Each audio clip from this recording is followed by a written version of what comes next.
Hi, my name is Steve Rahi. I am a principal engineer focused on management technologies. Today's discussion is an introduction to Kubernetes management using Azure ARC. So up until this point, we've been talking about, or the first section, I guess we talked about, was how we can bring servers into management using Azure ARC and extend the Azure control plane to be able to manage capabilities on those servers, updates and policies, and do some monitoring and different things, right, on those servers by onboarding them through Azure ARC. So today we turn the page and we begin to talk about another capability of Azure ARC, which is the ability to onboard Kubernetes clusters wherever they exist, right? Again, like servers, it doesn't matter where they exist. If they exist in Azure, then we have the native Azure control plane that we can use against them. If they exist outside of Azure on a third-party cloud, on your own servers, doesn't matter. As long as it's a supported distribution, then we can onboard them with Azure ARC and be able to manage them using the same kind of controls that we have in Azure. So this will be an introduction today to this concept. So we'll go through some things. I'm going to show you some basic things, or show you a Kubernetes cluster that I have onboarded, and then we'll dig into some of the things in later sessions. Kind of like we did with servers. So that said, let's get started. And here's our agenda, just like normal. What is Kubernetes? Whenever I first started into this section, I didn't really have a good grasp of what Kubernetes was. It's going to say you don't have to either. You kind of need to know what it is, but we're interested in managing Kubernetes, not implementing Kubernetes so much. So, that changes the focus a little bit. So I'm not going to dig greatly into all of the Kubernetes options, how to configure the Kubernetes options, and how to do all of that, but we will show a Kubernetes cluster that I've onboarded, right? We'll actually talk about two kinds of Kubernetes clusters that you can onboard, and there's more than the two that I will show for sure, right? So what is Kubernetes? Why Kubernetes? And then what is Azure? What is Azure Arc enabled Kubernetes? So we'll talk about that. We'll look specifically at Azure Arc enabled Kubernetes, talk about the requirements, give a couple of configuring options for Kubernetes clusters that you might want to configure yourself to be able to get something to play with, right? We'll see monitoring in action. Now, this is going to be a very basic overview of the kind of things that you can do with monitoring. We'll drill into those more in detail as we go along, talk about a few troubleshooting tips and tricks, and then be done. Okay, so what is Kubernetes? Well, there's a few terms that might be new whenever you talk about Kubernetes. One of them that was new to me is a term called Helm. And really, Helm is short for helmsman, right? So if you are aware of navigation for ships, as an example, then there is a person on the ship known as the helmsman, right? I think about Star Trek. And in Star Trek, then the original series anyway, Lieutenant Sulu was the helmsman of the Starship Enterprise and such. So that's really what Helm is. So Helm, as it relates to Kubernetes, is the best way to find, share, use software that's been built for Kubernetes. Helm is actually a command language that you can use, right? Uh, what Helm really shines at is helping you manage Kubernetes applications. There's a component also of Helm that's called charts, and those charts help you define, install, and upgrade the Kubernetes apps, even the most complex Kubernetes apps. You can access Helm with PowerShell, with Azure CLI, more, whatever, but that's what you're going to refer to. So whenever you are working with Kubernetes clusters, you will see a lot of Helm based commands, right? Kind of like other thing, not to get too geeky here, but other things in PowerShell, you might have commands from a language like Chocolatey, right? Chocolatey, all of the commands that you implement through that language in PowerShell start with the prefix Choco, and then the commands follow Choco, so that PowerShell knows that Choco, in that case Chocolatey, is the language to be used.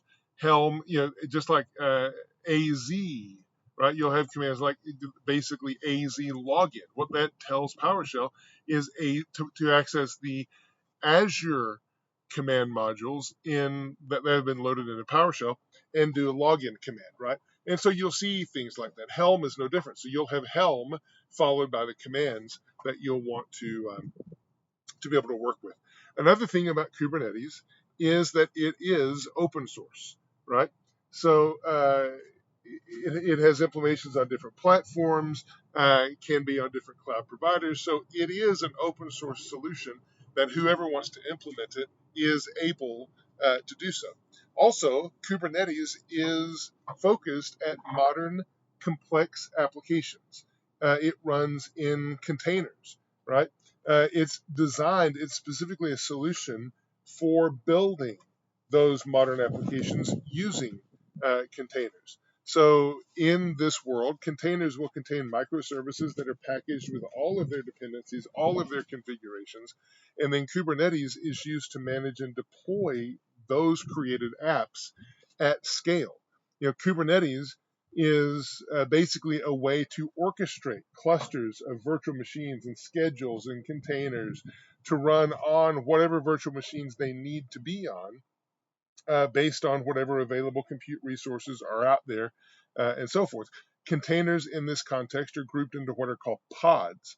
So the basic operational unit for Kubernetes, and those pods scale at your desired state. So Kubernetes focuses on pods, again, basic configuration unit, operational unit, and scaling happens at whatever state you would like.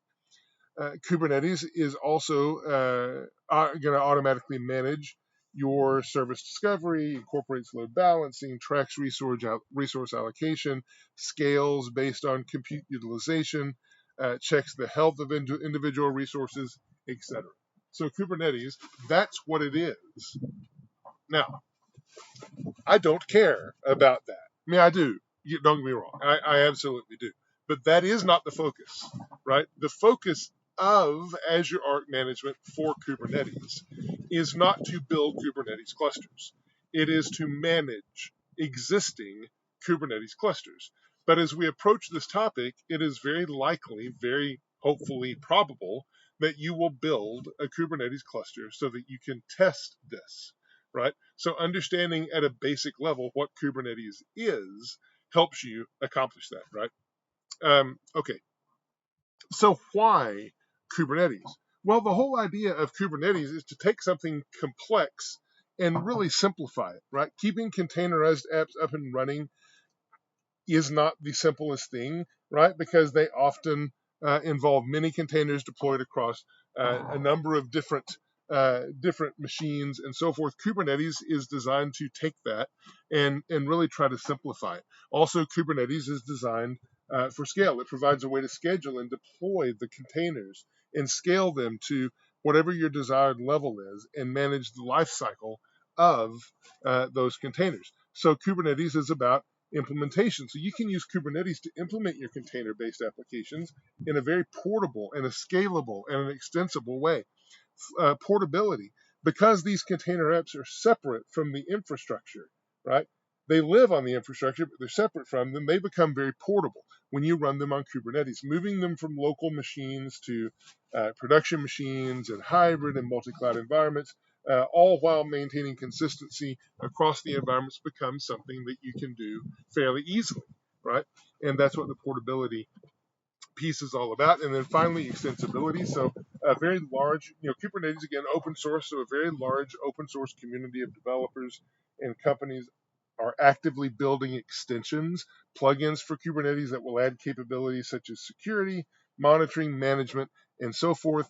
And the Certified Kubernetes Conformance Program requires every Kubernetes version to support APIs that make it easier for them to be used in those communities offerings. So it is a very well thought out, very functional way to manage your applications in clusters. Now, what is Azure Arc enabled Kubernetes, right? That's what we're after. Not necessarily the building of the Kubernetes clusters. Understanding of that, yes, but managing those that are already out there. So the idea is Kubernetes anywhere. Again, what is the focus of Azure Arc? In Azure, we have a lot of native things that we can do. Certainly, you can build Kubernetes clusters in Azure natively, but you might have Kubernetes clusters elsewhere. And so Azure Arc is all about connecting those resources that are in different places in one place so that you can manage them in a unified way. So Azure Arc enabled Kubernetes basically allows you to attach and configure Kubernetes clusters running anywhere on your VMs, on your physical servers, on Windows, on Linux. It does not matter. We can onboard those servers. All right. So security, right? The way that we design Azure Arc will make sure that the connections to Kubernetes are handled with industry standard SSL communication to secure data in transit. For connected clusters, cluster extensions, and custom locations, then data at rest is stored encrypted in Azure Cosmos DB database to ensure confidentiality and such. Right? Okay. So now let's get into the fun stuff of actually seeing some of this work and so forth. As we get to that, so what are the requirements for onboarding a Kubernetes cluster into Azure Arc, right? Well, the first thing is it needs to be a supported distribution. So usually at this juncture, I would read out a list of supported distributions, but instead here, Azure Arc enabled Kubernetes is designed to work with any cloud native computing foundation certified Kubernetes cluster. There's a bunch of them. There may be more being added, now. I don't know, right? But as long as it has that designation, then Azure Arc will work with it and be able to onboard that Kubernetes cluster, right? The folks who've built Azure Arc in our product team have worked very closely with very key industry partners to validate conformance of their Kubernetes distributions to what Azure Arc can do to enable onboarding of those Kubernetes clusters, right? Now, one thing that you're going to need to make sure of as you approach onboarding Kubernetes clusters is that certain required Azure resource providers are registered. Right? There's multiple ways to register these resource providers. You could go into the Azure console and go into the subscription where these Kubernetes clusters should be onboarded. And on that subscription, right, so you could just go into the Azure portal. I was going to show this, I won't, but if you just go to the Azure portal and type in subscriptions at the top, then you will see a list of all of your subscriptions. If you then select one of your subscriptions and then go to the left-hand menu, there's an option for resource providers.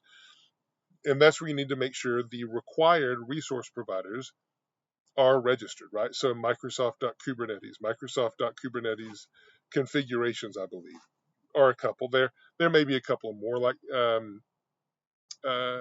nothing comes to mind. There may be a couple of more. But the good news is whenever you onboard the Kubernetes clusters, if one of the resource providers is not there, then you should be able to see that pretty quickly and correct that and get that going, right? But check those out. So that's one. And the other thing is you can register resource providers from the UI as I just described. You can also use Azure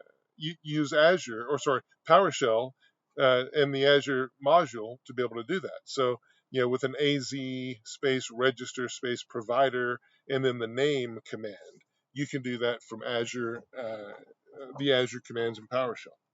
Also, you need to have a supported scenario, right? So you might want to connect Kubernetes running outside of Azure for inventory grouping and tagging. You can deploy applications and apply configurations using GitOps based configuration management. You can view and monitor your clusters using Azure Monitor for containers. Now, a little side tangent there, right?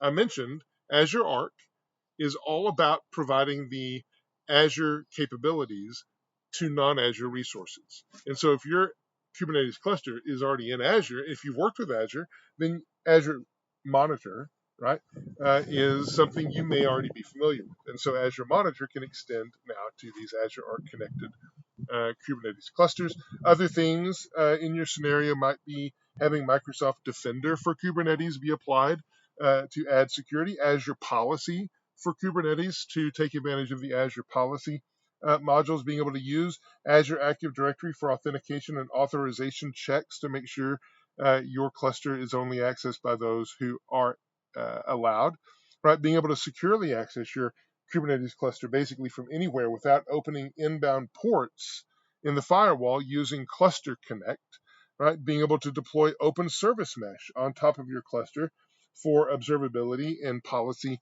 enforcement on service to service interactions and more, right? Machine learning is in there. Being able to create custom locations as a target location for deploying Azure Arc and so on, right? So definitely review the supported scenarios for what you can do, right? See what all the options are, the details behind them, and so forth. And we will move on to the fun stuff, which is starting to configure. Before we do that, of note, I'm going to show you a couple of things, a couple of ways that you can configure Kubernetes clusters. Right? I'm going to show you two options and how you configure them. Know that what I'm going to show you, these are not the only ways, right? Of note, the first one I'm going to show you is how, and I'm not going to go in detail, right? I'm not going to take that time to go in detail and actually execute all of these commands, but I'm going to show you the commands that you could use to bring up a kind Kubernetes cluster. So there is a specific type of Kubernetes cluster called a kind cluster. I'm going to show you how to do that. This is only one pathway, right? And there are others, right? So know that is not necessarily the way that you have to go do it, right? It's just one way to go do it. Then I'm going to show you an AKS cluster, so a native Azure Kubernetes cluster. And again, this is one way of doing it. You don't have to do it that way. You could build a Kubernetes cluster in the UI if you wanted to and not use script, right? So anyway, be aware of that, right? So here's the first one, a kind cluster. And so I found actually a really good blog. I want to give credit to a gentleman named Nils, Nills, and he has a blog called Nils F blog, as I recall, where he really goes through a good discussion of being able to create a kind cluster, a kind Kubernetes cluster, and then he onboards it to Azure. So I followed along with that blog whenever I was first learning it, and these are a lot of the commands that he used. So to complete credit to him, right? But what I've tried to do is break down these commands into chunks to really describe how you do it. And again, this is one way to do it.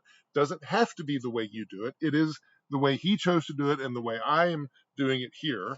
As I was getting started, it made a lot of sense to just follow someone else's instructions, so I could at least get my cluster up and running to begin with. And so here's how I created the kind cluster. Here's how Nils created it, and so that's how I created it. So first, we're going to download and install a tool, a language called Chocolatey, and so that's what this command does. And then we're going to download and install the Docker desktop, right? Because Kubernetes is a containerized cluster, and so you need some sort of container solution. So Docker in this case. So we'll use Chocolatey. See the Choco commands to start. Chocolatey is going to download and install Docker desktop, right? And also Go language or Golang. And then Chocolatey is also going to be used, Choco, to install kind. So kind is the language that will help us interact with and create our cluster. So we get all that installed up front, right? Then we need to go through and download and install the Azure CLI so that we have support for the Azure commands. And so once we do that, all of the AZ commands are available to us. So first we're going to log into Azure, AZ login. Then we're going to make sure the providers that we need are registered. So I called out Kubernetes. I called out Kubernetes configuration. Also, extended location might be one that you need to add. There might be others, but those are the ones that I messed with. Then you can make sure that those providers are registered by using these sets of commands, and then just keep repeating them until you see the providers are registered. Finally, you're going to add the required extensions. So extensions are those things that will enable management of the cluster. So on the server side, we saw some policy module extensions and different things. These are the extensions for hooking in with the Kubernetes cluster, again, added through the Azure CLI through PowerShell. Now we're going to define how the kind clusters should be built. So this is just a file, a config file. The extension is .yam1, YAM1. It's not a text file.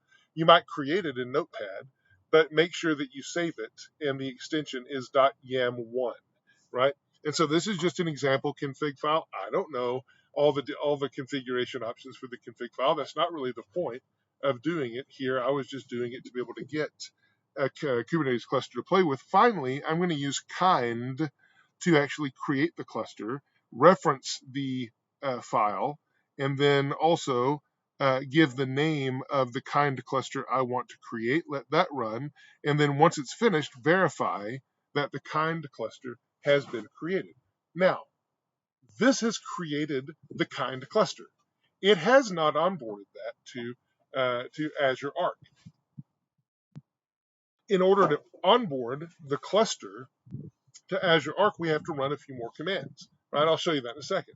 But at this stage, I would have a kind cluster. I do have a kind cluster running on a virtual machine. In my case, it's running on the laptop that I'm using to record this presentation. Right? So it is definitely not in Azure.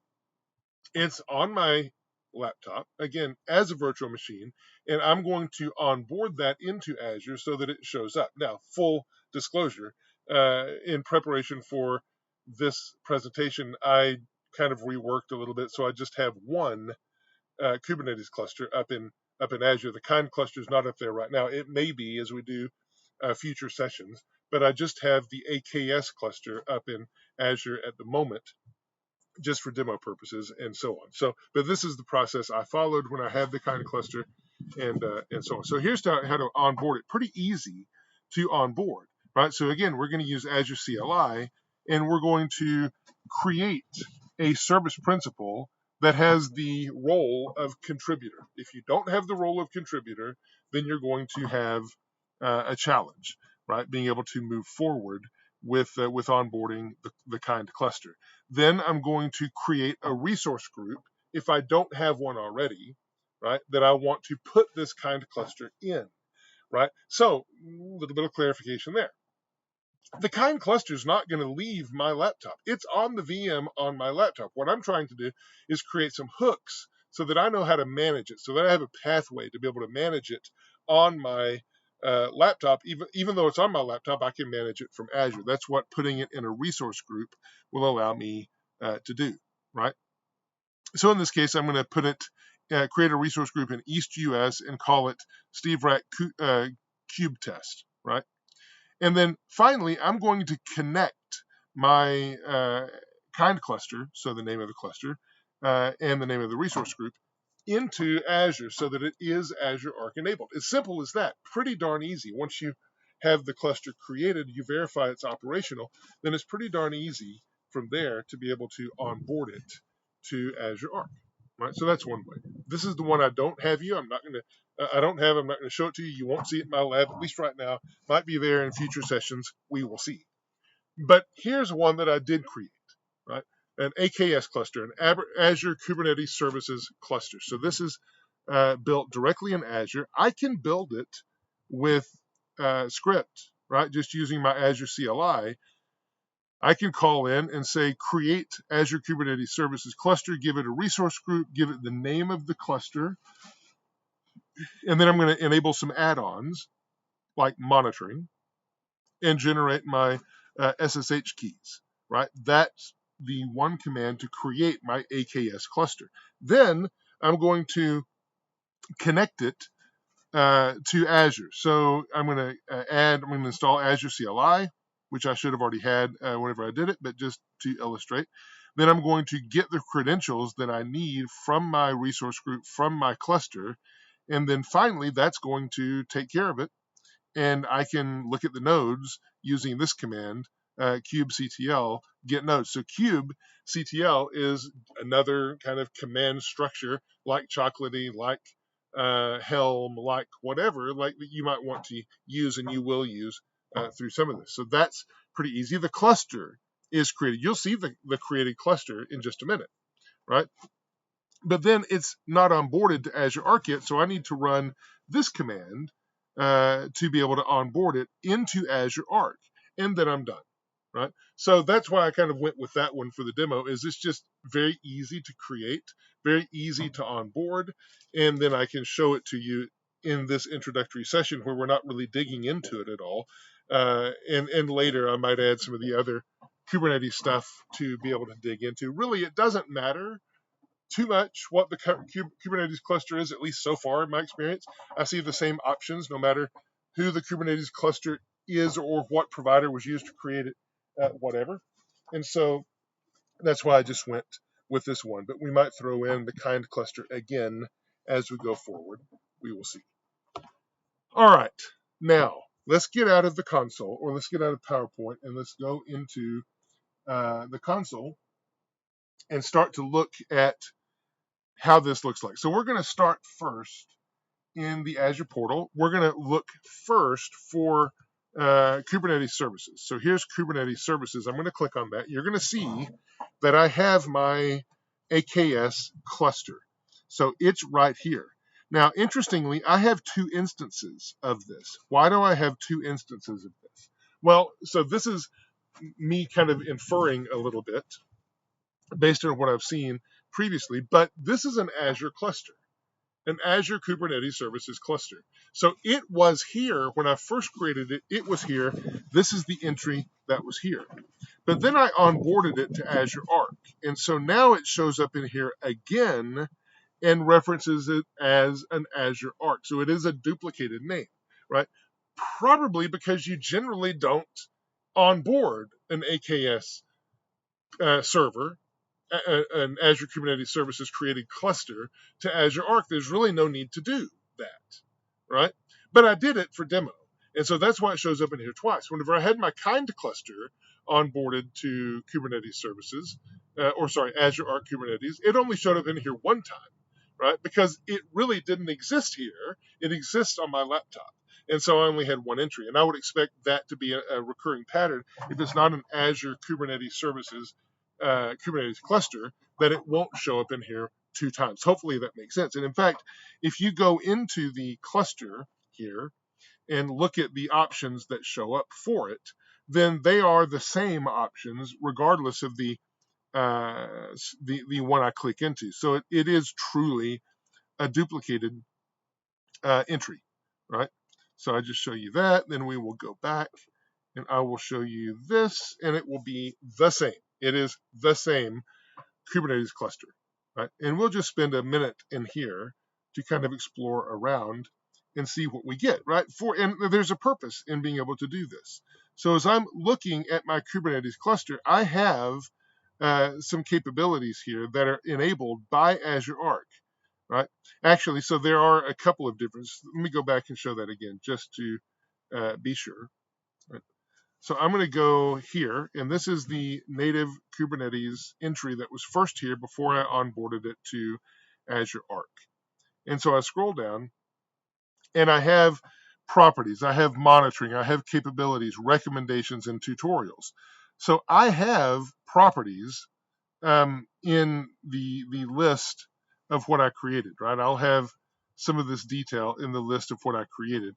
I will have monitoring over through Azure ARC. I will have capabilities over through Azure ARC. I will have tutorials over through Azure ARC. The one that I don't have is recommendations. At least it's not there now. It hasn't been there the whole time I've been working with AKS clusters. So there is a difference in the way it's displayed. The get started is also not in my Kubernetes or my Azure ARC onboarded version of the Kubernetes cluster. So now let's go look at that again. It's very similar, but it is a little bit different. So let's go look at this again. This is the Azure ARC view. So I have still the details up here. We see that it's, in Azure. We see that it is an AKS distribution. We see what resource group. We see that it is connected, right, etc. So good detail there. Then we do see properties. So we see the Azure Arc Kubernetes, what version the agent has, Kubernetes version, the extensions that have been deployed. So we have the monitor containers extension, the policy extension. There probably are some others that we don't have that we could add and will dig into. How many nodes, how many cores are there? We have the monitoring section where we can see details about this. Now, this cluster hasn't been up that long, right? But these are some nice graphs to be able to see some detail. Now, notice this, monitor at scale, get alerted, right? Get started. Why am I showing you these? Because what you're looking at right now is the view of the cluster that is presented through Azure Arc. So when I go to Kubernetes Azure Arc, I'm going to be able to see this exact same stuff, right? And we'll explore it more or talk about it more when we get there. Right? Okay, and then capabilities. So all of these things, right? Insights, Azure policy, other things. I'm looking at all of what I will see when I look at this through Azure Arc, and then I have tutorials, right? Okay, so this is just the view of Kubernetes clusters as reflected in Azure Kubernetes services. Another thing, just to kind of restate and be redundant with what I've already said. When I created the Azure Kubernetes Services cluster, it did show up in this window, but it will not show, no other clusters that are created outside of Azure Kubernetes Services will show up in here natively. The only way they'll show up in here is whenever you onboard them with Azure Arc, right? And so you can go here to see an entire list of all the Kubernetes clusters that have been onboarded, or you can go and look at those non-Azure, typically, Kubernetes clusters that you've onboarded into Azure Arc by searching for Kubernetes Azure Arc, right? And here, I just see the one representation of that AKS cluster because that is onboarded as an Azure Arc AKS or Azure Arc Kubernetes cluster. So I can click onto it and I will see the same things that I just showed you, right? It looks the exact same because it is. Okay, so we'll spend a little bit of time here. Again, we are not digging deeply at all into this, but first we have just the detailed information about where this cluster is, what kind of infrastructure it's on. So if I recall, I don't remember exactly what the label was, but when I had my kind of cluster up here, it was a VM, I believe, instead of just Azure. Or the distribution was a VM. I can't remember. The distribution was kind, and this was VM, and so forth. Either way, we know it's connected. So I'm just going to collapse this because we don't need that anymore. And then we have the same window we saw earlier, properties, and we see the agent version. We see when it was onboarded today, as you can tell, the version of Kubernetes, how many nodes, all of that. We see the extensions that have been added. So again, the way we enable some of these Azure Arc services are by installing extensions, right? Jumping ahead, we haven't talked about, at least as of this recording, we haven't talked about Kubernetes for SQL Server yet, but we will. And the way you enable, did I say Kubernetes for SQL Server? I did not mean to say that. I apologize. We have not talked about Azure Arc for SQL Server yet, but we will. And the way you enable SQL Server management through Azure Arc is by installing an extension, right? So extensions play a really big role in Azure Arc, and there's two of them installed here. Okay, so let's dig a little bit deeper, right? And again, not much, but we'll go a little bit deeper. So let's get rid of essentials. Oh, come on. Yeah, there. So monitoring is where we'll go next. And so here we get some detail about how this cluster is performing and how much CPU it's using and different things. So there's some good detail that shows up here. Not as much as you'll get if you use something like the Azure monitoring at scale with insights. Now this I don't think is set up yet. I think it was having some trouble setting up. So I'll click into this and it may not be ready yet, and that's fine because we will dig into this in future sessions, so we'll see it. But let's just see if it ever did anything after I set it up. Again, it hasn't been around. This cluster hasn't been around a long time. So let's just see. Looks like probably not. Dang it, excuse me, I left that screen unintentionally. Probably not. So looks like we might even have an error onboarding. Yeah, we have an extension onboarding failed. Not sure why. Doesn't matter at this stage. Just know that this is a monitoring section, and what you can get in the monitoring section will be details that will help understand the performance of your Kubernetes cluster. All right. So other things. So let's go back and look at still under monitoring, but look this time at alerting. Right. Get alerted to issues. So if there's something going on with your Kubernetes cluster, certainly you would imagine that you would want to understand that. And this is another section that we'll dig into in more detail as we go along. But just a quick look at this, right? So I can go create an alert rule here. I can create an alert rule here. I can create a rule. I can create a group of rules. It's called an action group, right? An action processing rule and different things in this node. So creating an alert rule will, hey, create a rule for when to fire an alert. The action group is going to basically invoke a distinct set of notifications and actions when a given alert is triggered. And then we have processing rules for what we do when that alert is triggered. So we'll just look really, and there's those same options up here. So we'll just use this main screen. So we'll just look at alert rules and just kind of see. Again, we'll go into these as we get into a distinct section, but we'll just click create and look at the kind of options. And this is really all I'm going to do. So you have metrics, you have logs, you have resource health, and you have ability to see all of them, right?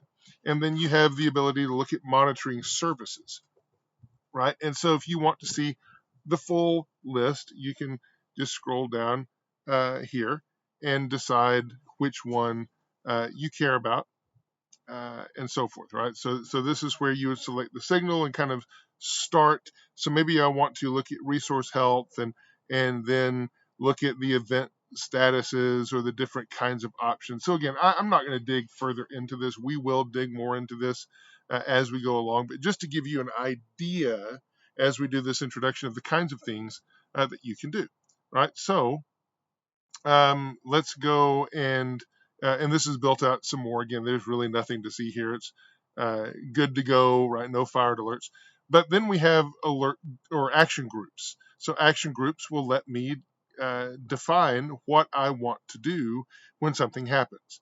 And so that would include notifications and actions to take. Let me just step through close enough so you can see those. And again, that's where we'll stop because we're not going to do really anything more than that in this particular session. But notification, so notification type, email, or email as your resource manager role, or send an email, SMS message, push, whatever that you want to do. So I'll just do this, and I'll call it email, and I'll just call it blah at blah.com. Okay, good enough. So obviously, hopefully not a real email name. Click that, and then we'll click next. Actions. And so the kinds of actions you can take, right? So fire a run book, Azure function, Event Hub, different things that you might do in response to an alert. And again, that's where I'm going to stop right now. We'll dig into this more, as we go along. But then go back, and there's also alert processing rules.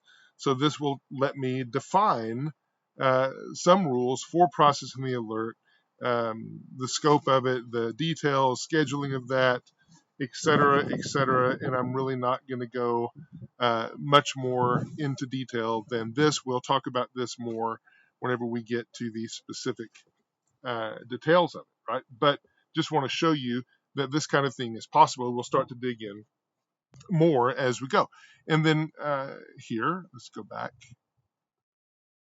Okay, so this is back to my cluster. So another thing that we have here is the ability to jump in with log analytics. So if you're familiar with log analytics, you can run all sorts of queries about what's going on, try to understand what's going on in your cluster, and really get more granular detail and so forth, right? Now, another option here that we'll dig into is capabilities. So this is where you're going to see more data that's been collected through the system already that makes me think that monitoring is kind of halfway there, right? So we'll see. But if you go into insights, that's going to give you the ability to look at some additional detail about that server. I thought it was onboarded. Maybe it's not. No, maybe I'm mixing things. So yeah, so you see it takes you to the same thing. So basically that's a shortcut to take you back to monitoring with insights. So my bad, I was mixing a couple of things, but still, we'll dig into this more. That's just a shortcut to what we already looked at where we saw this failure, and we'll dig into that more as we move into some of the more detailed sessions. So look forward to that. Azure policy. Now, this is going to be the tie-in. It's not configured either. We'll talk about this to be able to view different statuses, be able to set up policies and so on for your Azure ARC enabled Kubernetes cluster. So I'm having some problem here right now. We'll get that fixed when we get into the main discussion of these focused items, right? And then let's see. Yeah, that's all. Is that all we have under here? Let's see. Nope. We have GitOps. So being able to set up automatic deployments from your Git repository, which I don't have configured either. But we'll be talking about that. But hopefully you're getting a flavor of the kinds of things that you can do with your AKS or your Kubernetes clusters. And then last thing, well, if I get into it correctly, right, there is a section where you can do some additional learning, some tutorials and such that might be interesting to you, and that's over here. Right? So a number of different items that you can look forward to kind of getting into. And that's really as far as I'm going to take you today. It is an introduction session, so that was in action and so on as far as I want to go. For the troubleshooting, there is a link to be able to troubleshoot common errors for different things that you might want to put in your Kubernetes cluster, like Azure policy. There's a number of troubleshooting docs that we try to tailor specifically to help you understand situations going on. Since this is an intro section, I really won't get into much of those. We'll probably cover some of that whenever we get into the specific areas. And so that's really all I wanted to do today. Let you know that we can extend Azure ARC and pull in Kubernetes clusters, whether they're in Azure, kind of like I did with the AKS cluster, or whether they're external, which is going to be more common. Be able to have capabilities to manage those Kubernetes clusters, see what's going on with those Kubernetes clusters. And we will dig into that, each of those sections in more detail in future sessions. So for now, we will wrap this session as an intro section, and we will see you next time.